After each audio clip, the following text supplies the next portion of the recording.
ওমা এই দুপৰীয়াখন আপুনি কি কৰি আছে? কি কৰিম আৰু ৰবিবাৰে আলহী অহাৰ কথা আছে। ৰবিবাৰে আজি বৃহস্পতিবাৰ শুক্ৰ শনি দুটা দিন আছে।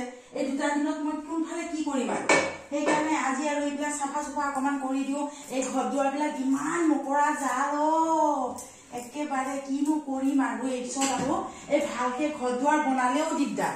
এই ভাঙা তজা বেৰা যে পিছফালৰ ঘৰকেইটাই ভাল আমাৰ তজা বেৰা পাকঘৰটো তজা বেৰা ভাঙা ঘৰটো সেয়াই ভাল। সেইকাৰণে ইয়াতে ভাত চাত নবনাও। ইমান লেতেৰা মকৰা জাল একেবাৰে নকব আৰু একেবাৰে চাফা কৰি আছো। আলহী আহিব ৰবিবাৰে, মোৰ দাদা আহিব, মোৰ মাহী আহিব, তাৰপিছত মোৰ মামা ছোৱালী এজনী আহিব। গতিকে আৰু অকণমান চাফা চুফা কৰিছো ঘৰ দুৱাৰখিনি। তাতে আৰু আপোনাৰ কি কৰিম আৰু এইটো অকণমান চিমনিটো অকণমান মুচি দিওঁ। এনেকুৱা লেতেৰা মকৰা জাল একেবাৰে চিমনিটো।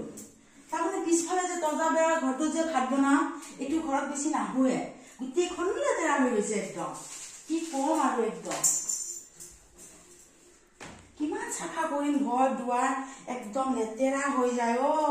ইপিনে ঠাণ্ডা দিন পানী চুবৰ কাৰণে মন নাযায়, একদম লেতেৰা আৰু ঘৰ দুৱাৰখিনি আৰু তাকে চাফা কৰি আছো। কি কৰিম আৰু বাপৰে